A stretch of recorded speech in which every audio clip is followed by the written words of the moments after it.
Dollar. Dirt and money, no soul. Had to go and get it, ain't no time to kick it. Got a stack and flip for my foes. Dollar. Please tell me you can hear me. Don't turn your back and don't neglect me. Just let me know if you need me. Dollar. Let me watch out for my partners. Keep my money long, get my team strong. Let me run away from my problems.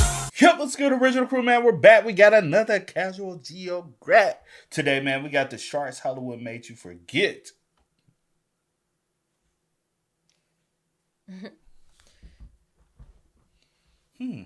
Oh, excuse me.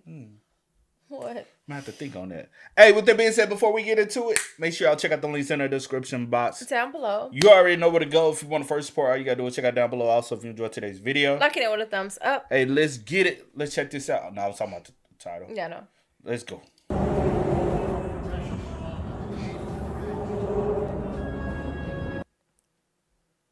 To be fair, I'd pump fake the higher power and anticipate being devoured if I ever saw that in the water with me, let alone in Long Island, at least if I didn't know what it was. So here's some thresher shark propaganda, because there's honestly nothing to fear.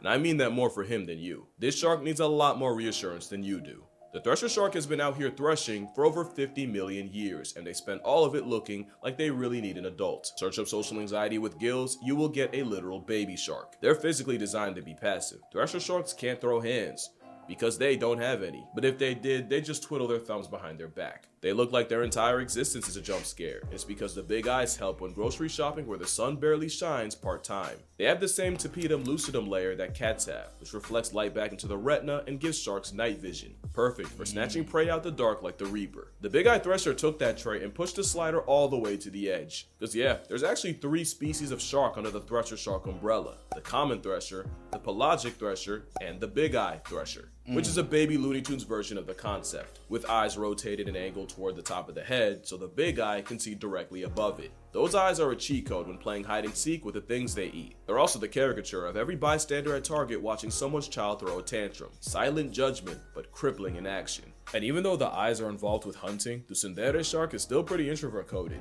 Threshers are as shy as their headshot would suggest, and there's no verified record of one attacking a human. With how timid they are much more afraid of you and will go out of their way not to be perceived, and will even exhibit vertical migrations, where they spend the day posted down in the cold dark abyss only to come up to the surface at night to feed. Hence the enemy eyes, especially for a big eye thresher, which is by far the most suited for life in an everyday bird box challenge. They even have a built-in heat system where the big eye has a network of blood vessels called the rete mirabile, I hope I pronounced that right, which circulates heat to the brain and eyes, and this system allows the thresher to thresh in water colder than a Yeti in a brass bra without having the metabolism of molasses like the Greenland shark.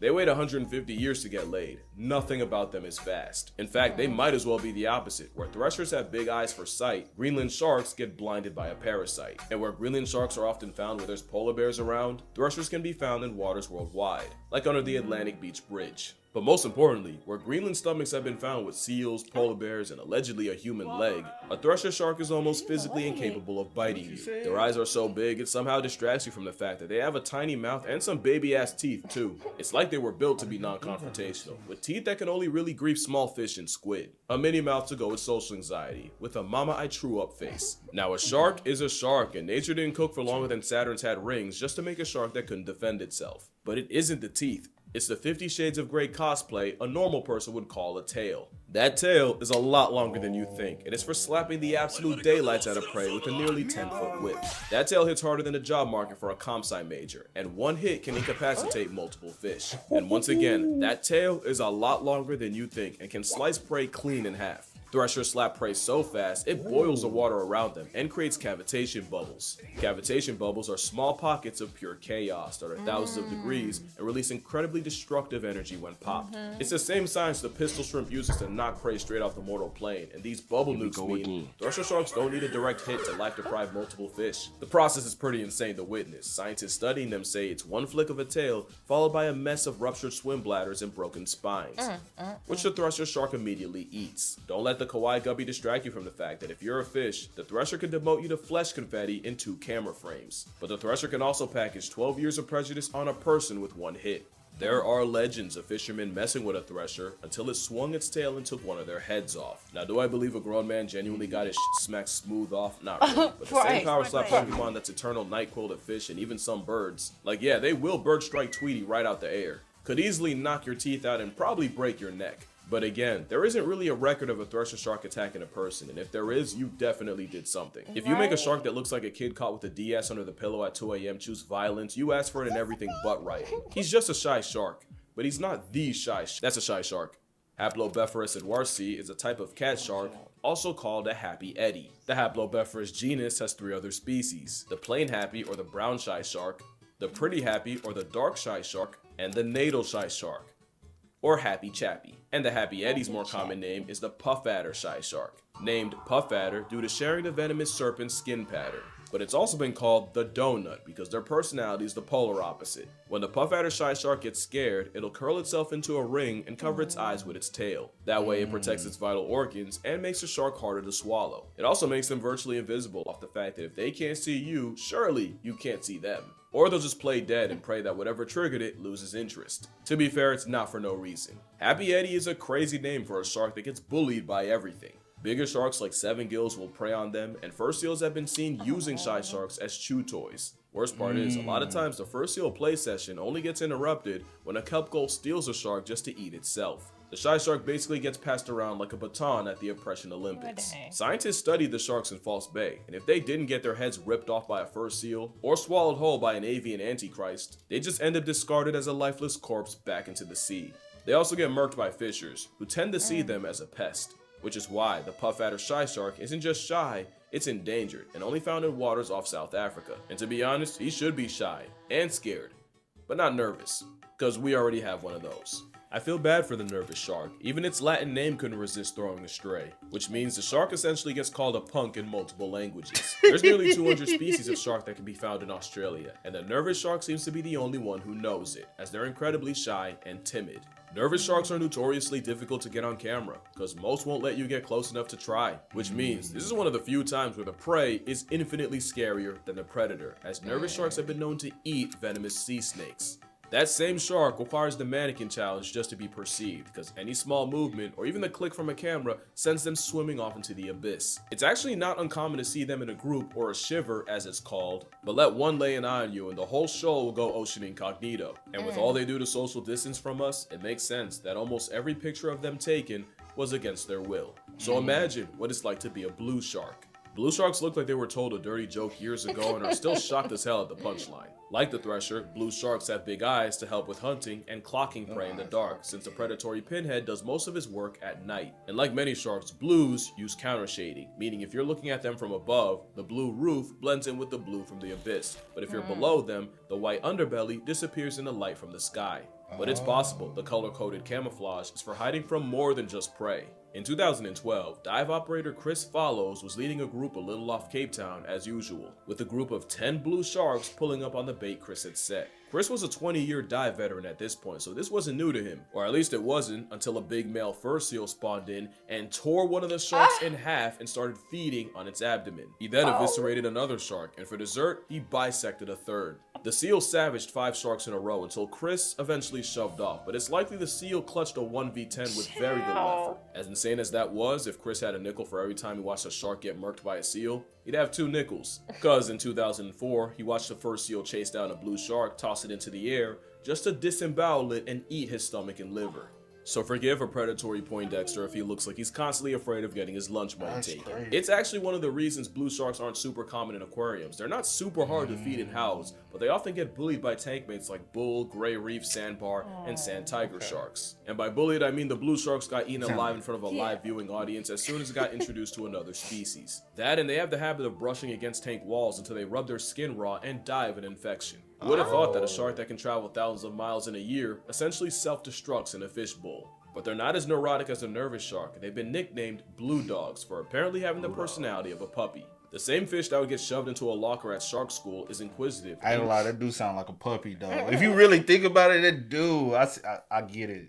The personality of a puppy. The same fish that would get shoved into a locker at shark school is inquisitive and will investigate human divers, where they'll bump you and prod you, but not like in a predatory, intimidating way, but the way a toddler might try to get your attention while you're on the phone. Now, I don't want to do the whole sea puppy thing because a blue shark will bite the goodwill out of you, but mostly in the same way a squirrel bit me as a kid, mostly by accident and largely by my own actions. In their defense, there have been 13 recorded blue shark bites on humans in history, with 4 deaths. On the other side, the blue shark is the most heavily fished shark, with up to over 80% of the sharks dying as bycatch being blue sharks, meaning millions of these sharks get murked by people a year, and most of them are just a casualty. Clearly, the blue shark can't catch a break, which might be why they have to personally screen any human in their area. But if you're looking to get in the water with sharks for the first time, you can't really go wrong with a pretty blue. And not just because they're as close to harmless as a torpedo with teeth can get, because you're almost guaranteed to get a picture like this, or this. Maybe even this, or my fucking days. What am I looking at? Who in the oh, that's George. The Port Jackson shark is named after Port Jackson to Sydney Harbor, and that was named after Sir George Jackson. The Port Jackson shark is a harmless cinnamon roll of a predator, unless you're looking at it from the front, or if you step on them, because their dorsal spines are believed to be venomous. Though if you have the heart to step on this shark, you deserve the consequences, especially because there's not really a case of a Port Jackson attacking a human, and I say not really because of what went down in 2011, which wasn't really an attack more than the Port Jackson clamping its mouth around a Victoria man's leg. But it wasn't hard enough to draw blood, and the man was still able to swim away with the shark attached, so it was more like the shark version of an ankle, but I mean a child hugging your leg. That is the closest a literal cuttlefish gets to violence. They don't even bite in the traditional sense. PJ sharks have smaller, pointed teeth in the front for things like small fish, and flatter teeth in the back to crush mollusks, and you can actually tell the age of a shark based on the type of teeth you find more of in their mouth. They also have some of the weirdest eggs I've ever seen. I know that kind of came out of nowhere, but I didn't know how to transition to the topic and I could not let this slide. It looks like a screw because that's exactly what mothers do. They'll screw the egg into rocks, coral, or any crevice so it doesn't get dislodged later. Unfortunately, that doesn't stop other fish or even other Port Jacksons from uncovering the eggs and slurping the egg yolk out like an amniotic Go-Gurt. But the main reason I'm bringing George up is because they're so cute it actually makes me angry. I guess that's just cuteness aggression. I aggressively want to protect this shark at all costs. Now again, I don't want to push the sea puppy thing because I believe that could be just as bad for sharks as demonizing them.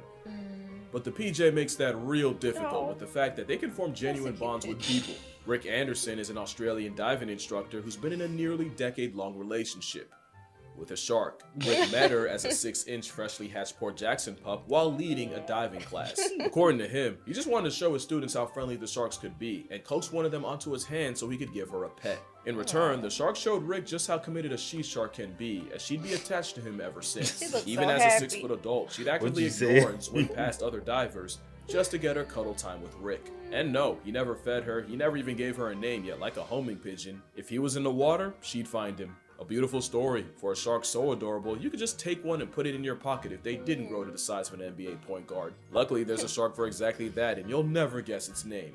The pocket shark was found completely by accident. It was during a Gulf of Mexico expedition meant to study sperm whales that scientists found a shark that honestly looks like a whale nature shrunk as a bet. The name comes from the fact that you could honestly smuggle one in your pocket, but also for the small pockets these sharks have under their gills, which are filled with bioluminescent fluids. It's believed that this imitation whale squirts glow-in-the-dark ink as a distraction against predators. We say believed because we can only assume off of the 2 specimens that have ever been caught. What's not a theory is that this baby-faced bioluminescent flashlight has invariably increased my will to live.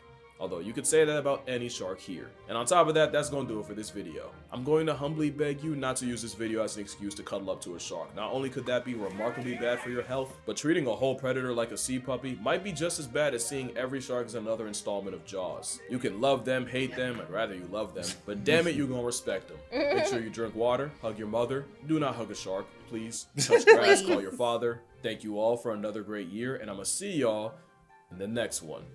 I ain't got time to deal with no sharks. Well, you gotta worry about me, child. I ain't gonna be around none anyway.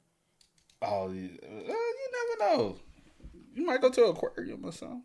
I'm talking about like in the water with them. You never know. They might jump out the aquarium and say, "Hi, I got you, bitch." Okay. You funny. Oh man, y'all, what's up? Y'all let us know y'all Please thoughts do. in the comments for us. But until next time, y'all know how it go, man.